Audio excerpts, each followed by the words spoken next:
Hello and welcome to the Economics Show. Now over to finance with Alan Kohler. Yes, thanks, Joe Bloggs. Well, wages in Australia have been down for the past decade. As seen on this graph, wages are well below the 2013 level. Since the mining boom, Australian wages really haven't been the same. The reason for the stagnating wages comes down to many problems, with two of them being the critical fall in union power and the presence of excess capacity in the labour market. The critical fall in union power is another cause of wage stagnation. Unions have been on the decline since 1980. This graph shows just some of the reasons for the falls and rises in the union membership in Australia. Union density, which refers to the union member share of total employment, has fallen progressively from 41.6% in 1988 to 13.6% in 2018. This loss of power can be seen by the significant reduction in the number of disputes. The amount of disputes has been stagnant since 2006. This betrays the evident nature of the fall in union power. Secondly, the presence of excess labour capacity or excess hours has a clear link to wage stagnation. EY.com reported that there was approximately 44 million hours each week of spare capacity. This equates to $649 million a week not reaching households. This shows just how stubborn the underemployment rate is at 8.1%. The major problem is that the underutilisation rate only fell from 14.8% in 2014 to 13.1% in 2019.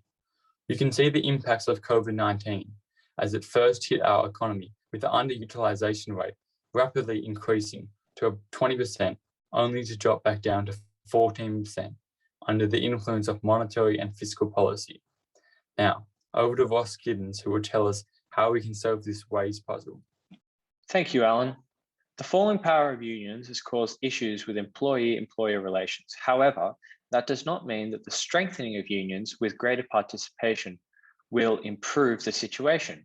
In fact, the federal government is actively seeking to remove the power that unions still have by introducing the Union Buster Bill in 2019 as a response to the disruptive effect that they have on the labour market and the economy.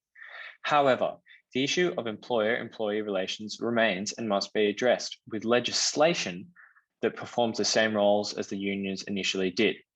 While there is legislation such as the Fair Work Act of 2009 that performs roles such as limits on minimum wage and enterprise bargaining, it lacks a clause to ensure wages growth. Many economists, such as myself, believe that the government must include a wages growth clause in its Fair Work policy.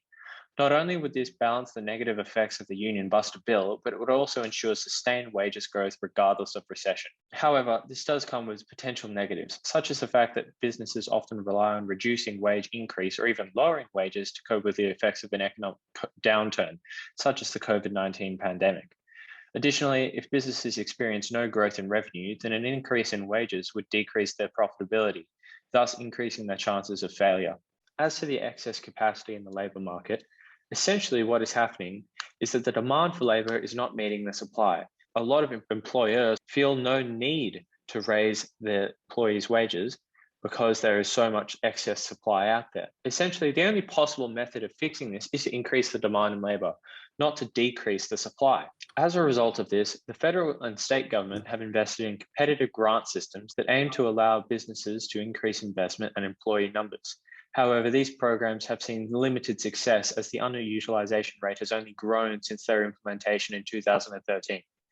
The solution to this issue of an excess capacity in the workforce is to allow firms to have the freedom to produce more, thus requiring more labor. Currently, the domestic demand for goods and services is not sufficient to allow businesses to increase employee salaries or employ more staff.